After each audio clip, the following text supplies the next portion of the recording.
Entonces, importante de agarrar de esta diapositiva, pues un poquito la parte de que qué era lo que le interesaba conocer a Aristóteles, que ya vimos que es la naturaleza viva, los cambios y los procesos en ella, y además de que contemplar que aunque estudió con Platón, ¿no? Aunque fue a la escuela de Platón y Platón fue su maestro, él no estaba completamente de acuerdo con las ideas que planteaba Platón.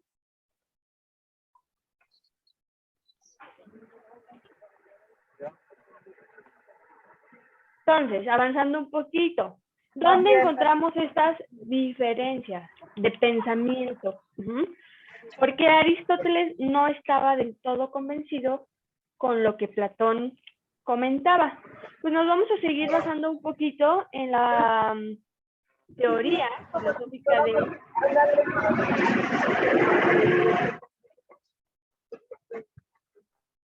de Platón, donde consideraba, y por eso lo mencioné en un principio, donde él consideraba por la existencia de dos mundos, el mundo de las ideas y el mundo de los sentidos. Entonces, ya también lo había mencionado al inicio de la clase, que como recordatorio, pues que Platón basaba mucha de su filosofía en este mundo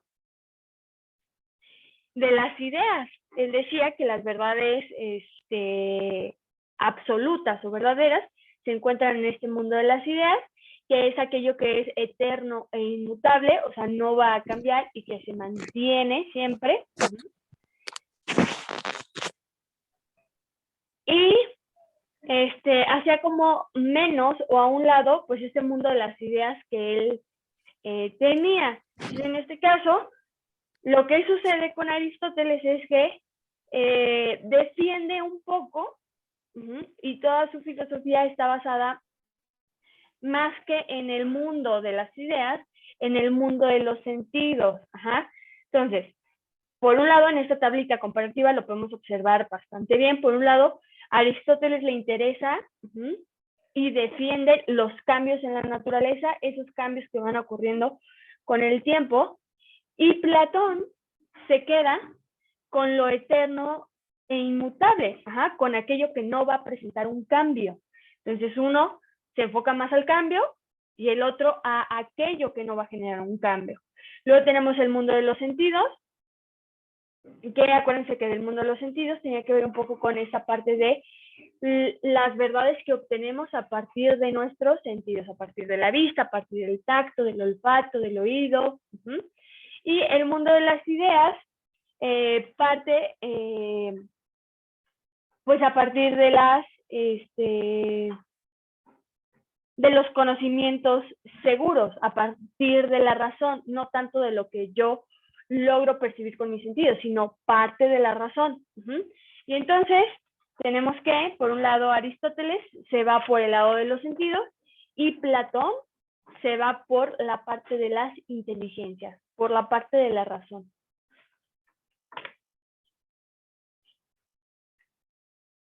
Entonces, por esto decimos que, pues a pesar de que Aristóteles fue estudiante de Platón y adquirió todos los conocimientos, pues cambiaba un poquito su filosofía. Y entonces lo que vamos a ver a partir de ahorita, pues va a ser un poquito ya más a detalle el pensamiento filosófico de Aristóteles y pues considerar que lo que vamos a ver a partir de ahorita, pues está muy estipulado con estos 3 puntos que tiene la tablita de Aristóteles.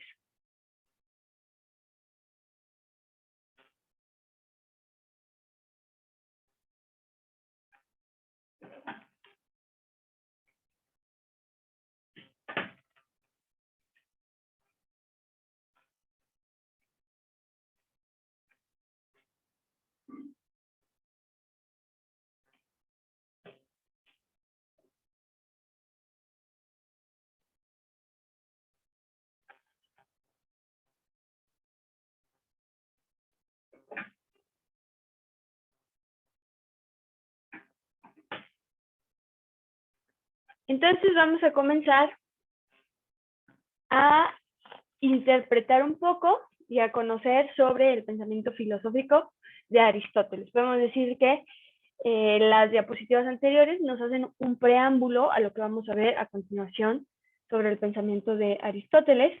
Entonces, primero, importante considerar es que Aristóteles creía que los pensamientos e ideas se encuentran en nuestra conciencia y que van a estar ahí porque lo hemos visto o lo hemos oído.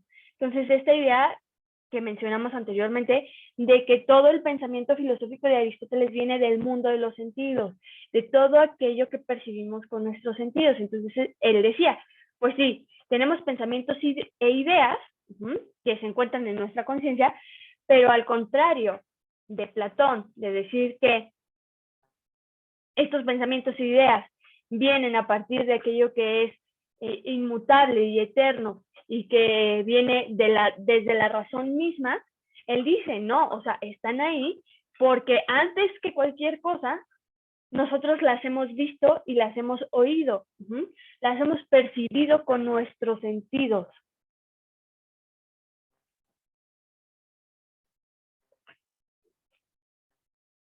Y que, efectivamente, como lo propone Platón, sí contamos con la razón, pero nuestros conocimientos e ideas no vienen como tal desde la razón, sino que vienen, como ya lo mencioné arriba, desde los sentidos, pero que sí contamos con esta razón que nos permite clasificar todo lo que vemos y percibimos.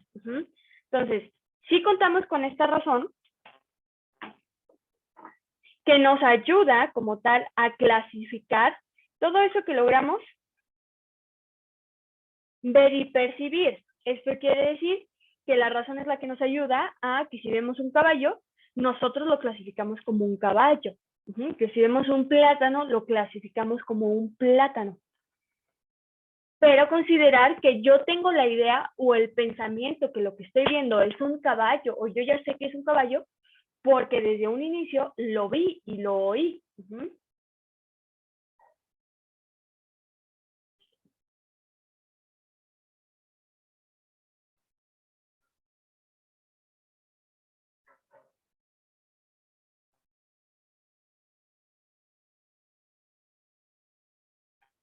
Y entonces, a partir de estos dos puntos importantes,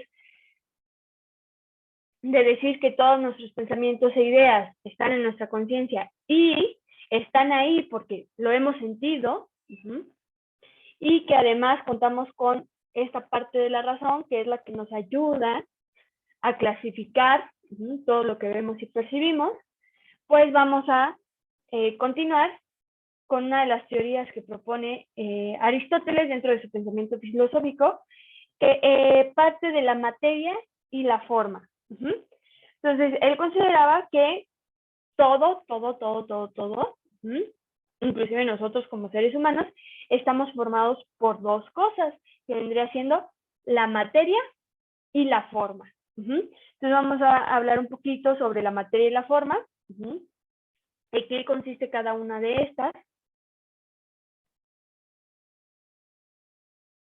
Entonces, como tal,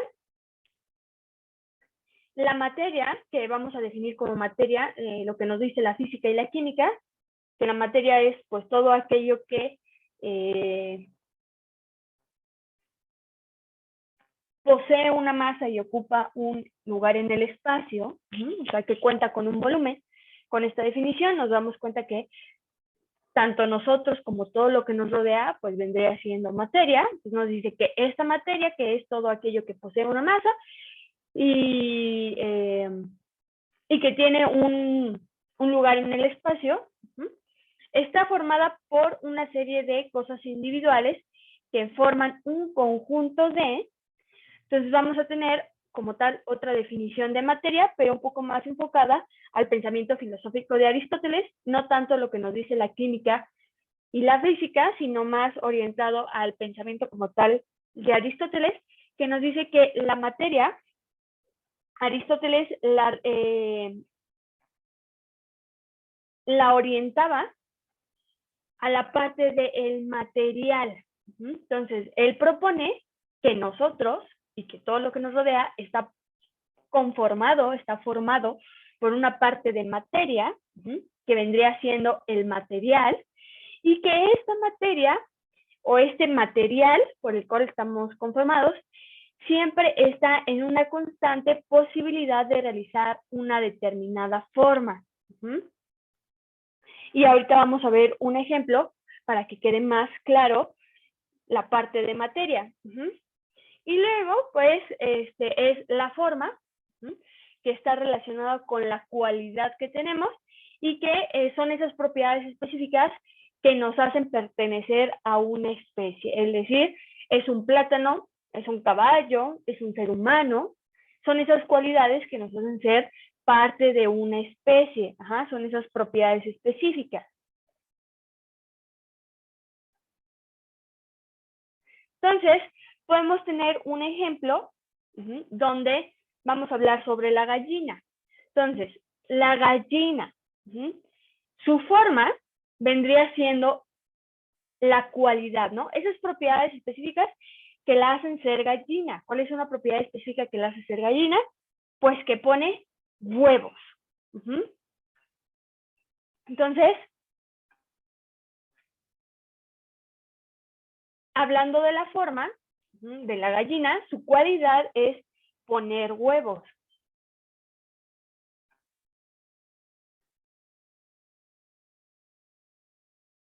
Y vamos a agarrar el huevo para poner el ejemplo de la materia. Es decir, pues si hablamos de materia, hablamos del material, que en este caso es un huevo. El material es un huevo. Y nos dice Aristóteles que pues este material siempre está en la constante posibilidad de realizar una determinada forma o no. ¿Qué sucede con el huevo? Pues que el huevo tiene la posibilidad de ser gallina, pero también tiene la posibilidad de no serlo. En el caso de que el huevo pues, se termine a lo mejor consumiendo o se rompió por X o por Y. Entonces, es entender que la materia está relacionada con el material y que este material tiene esa posibilidad de realizar una determinada forma o no. Va a depender pues, de las circunstancias que rodeen a esta materia. Otro ejemplo que podemos ver de materia pues puede ser, no sé, la cantera. La cantera pues es material como tal. Y entonces, pues la cantera se puede quedar como cantera, pero si un escultor la agarra y talla sobre la cantera y hace, no sé, una escultura de Aristóteles, pues entonces cambió su forma.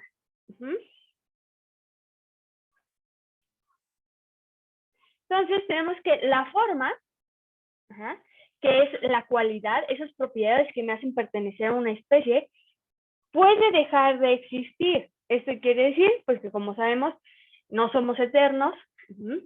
Entonces, la gallina va a morir, su cualidad va a morir. Esto quiere decir, el hecho de que ese ser vivo ponga huevos va a morir porque la gallina dejó de existir, entonces ya no puede poner huevos, pero la materia no puede dejar de existir. La materia, lo que propone Aristóteles es que se mantiene en un constante cambio, quiere decir que la gallina muere, pero su materia no va a dejar de existir. Lo que va a suceder es que va a tener la posibilidad de realizar un cambio para cambiar de forma. Hoy en día sabemos que por los seres vivos, casi siempre cuando pasamos de la vida a la muerte, pues lo que sucede es que nos convertimos en materia orgánica que le sirve pues a la naturaleza. Específicamente podemos hablar del suelo, que casi todos terminamos en la tierra, como nutrientes. O sea, la tierra absorbe los nutrientes. Entonces, si se fijan, la gallina que muere ahí en la granja, pongamos, y que la entierran o la dejan ahí a un lado en la tierra, lo que va a suceder es que la materia no va a desaparecer, únicamente va a sufrir un cambio. Entonces, Aristóteles propone esto, que estamos formados por una parte de materia y una parte de forma. La materia es nuestro material y que ese material siempre va a estar en la constante posibilidad de realizar una determinada forma, o sea, está expuesto al cambio, y la forma, que es nuestra cualidad, son esas propiedades que me hacen pertenecer a una especie. Recordar que dentro de este pensamiento filosófico, Aristóteles nos propone que la forma puede dejar de existir cuando la materia realiza un cambio. Si yo realizo un cambio, puede ser que yo pierda esa cualidad que tenía, que me hacía ser parte de una especie, y que la materia se mantiene viva, pero va a estar en este constante cambio.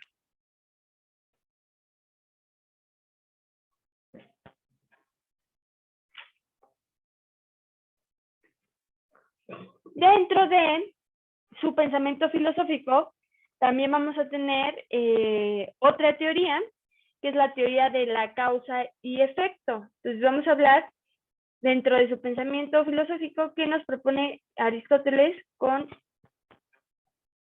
la causa y el efecto.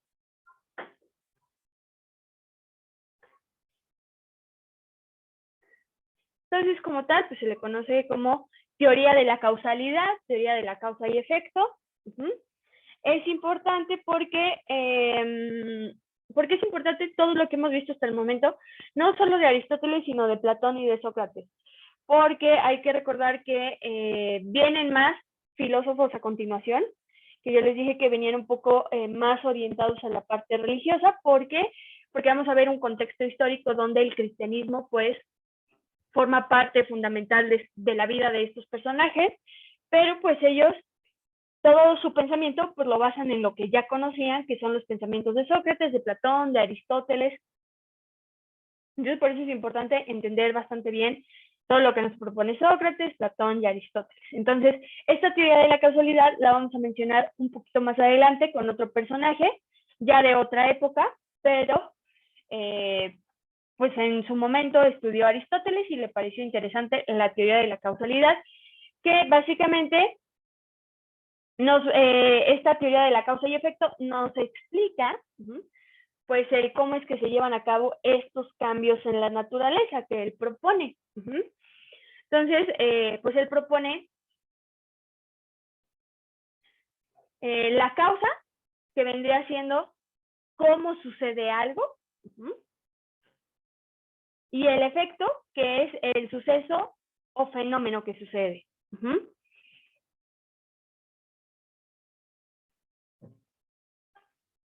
Entonces, para la causa es cómo es que sucede algo y el efecto es lo que sucede.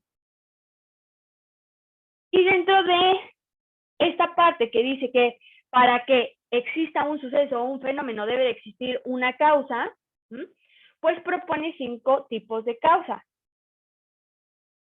que vamos a ir viendo cada una de estas. La primera que tenemos es la causa de tipo material, que consiste en cuestionarnos de qué está hecho. Eso, aquello que estamos estudiando, pues, ¿de qué está hecho? La segunda causa, que es de tipo eficiente, es qué o quién lo provocó. Entonces, cada vez que ustedes, bueno, primero antes que, si ustedes quieren evaluar un fenómeno o suceso a partir de la teoría de la causalidad de Aristóteles, se tienen que hacer estas preguntas. Vamos a evaluar nuestro fenómeno o suceso a partir de estos 5 tipos de causa. Lo primero que les mencionaba es de qué está hecho, que es la primera causa de tipo material. La segunda pregunta es qué o quién lo provocó, que vendría siendo el tipo de causa eficiente. Y la tercera, la de tipo formal, que es cuál es su cualidad o naturaleza. Y ya vimos que es la cualidad, que vendría siendo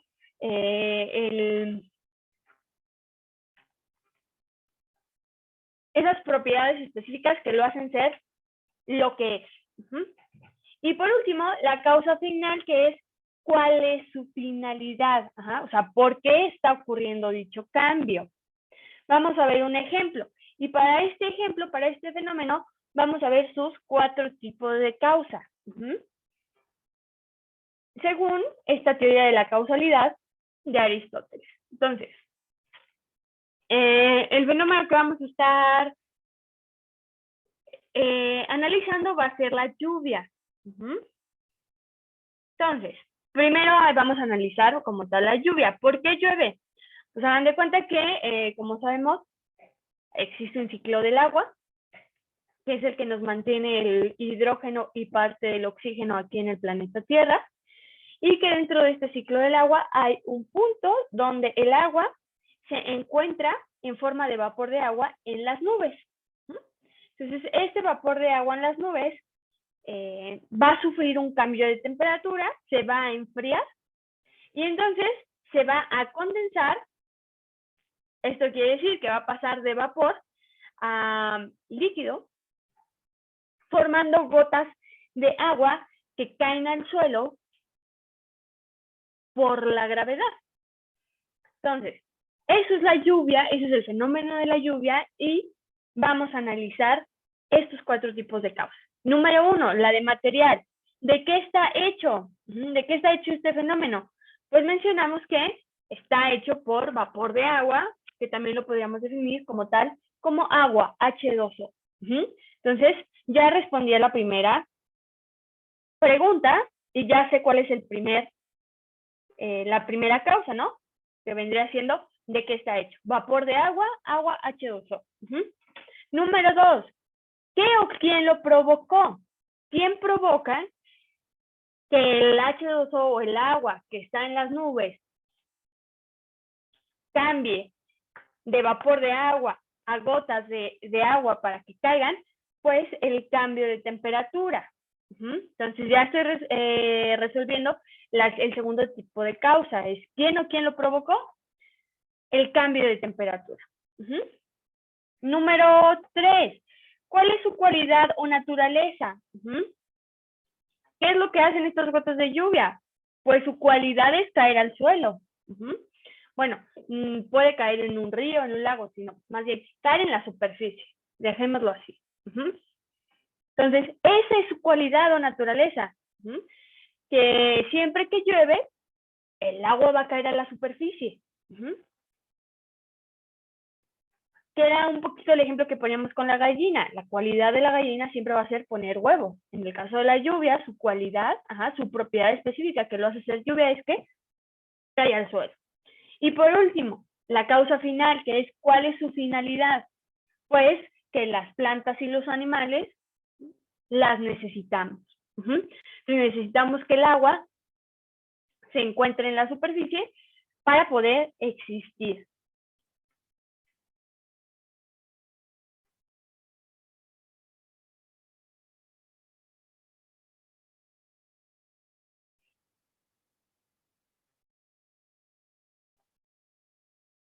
Y entonces con este ejemplo explicamos de manera muy general y yo creo que muy concisa y muy clara esta teoría de la causalidad que propone Aristóteles y cómo es que él propone hasta cierto punto pues analizar los fenómenos y los cambios que ocurren en la naturaleza.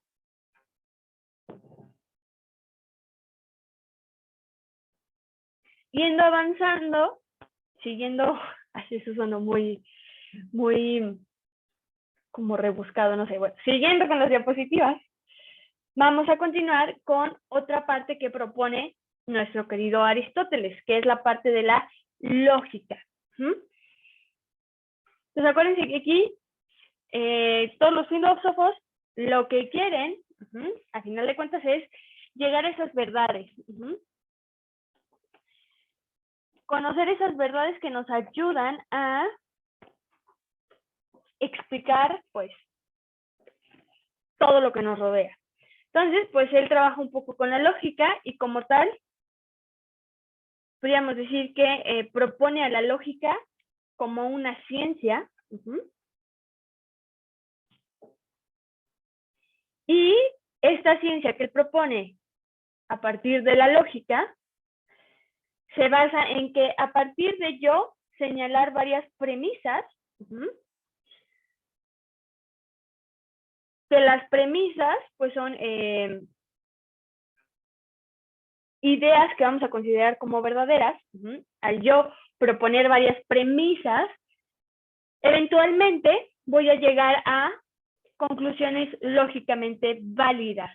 Entonces, vamos a ver un ejemplo para que entendamos cómo son las premisas y cómo es que a partir de estas premisas yo puedo llegar a una conclusión que lógicamente va a ser válida. Entonces, primera premisa que les voy a proponer con el ejemplo que tengo aquí, que es un caballito. Entonces, primera premisa, los seres vivos son mortales. Entonces, ya sabemos que todos los seres vivos somos mortales. Quiere decir que llega un punto en el que pasamos de la vida a la muerte. Premisa número 2. Los caballos son seres vivos. En esta premisa número 2 estoy indicando que los caballos entran en el conjunto de los seres vivos. Y la conclusión lógica a la cual yo voy a llegar es que los caballos son mortales.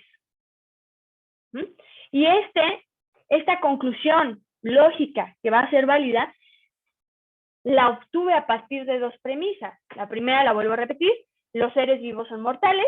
La segunda, los caballos son seres vivos. Por lo tanto, puedo concluir que los caballos son mortales. Entonces, él propone una forma de llegar al conocimiento, a estas conclusiones lógicas que van a ser válidas, es que a partir de premisas, nosotros podemos llegar a una conclusión válida.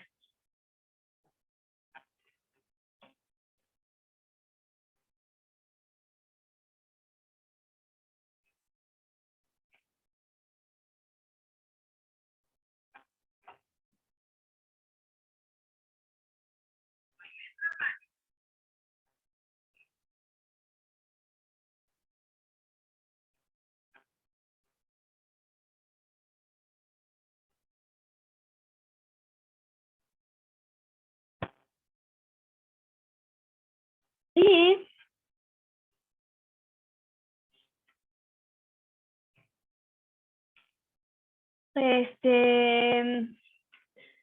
lo siguiente que voy a mencionar, no lo puse, pero por ahí si lo quieren anotar un poquito, porque si no me voy a extender bastante en la parte de Aristóteles, pero por ahí si lo quieren anotar, vamos a tener que Aristóteles es uno de los primeros filósofos pues que involucra a Dios.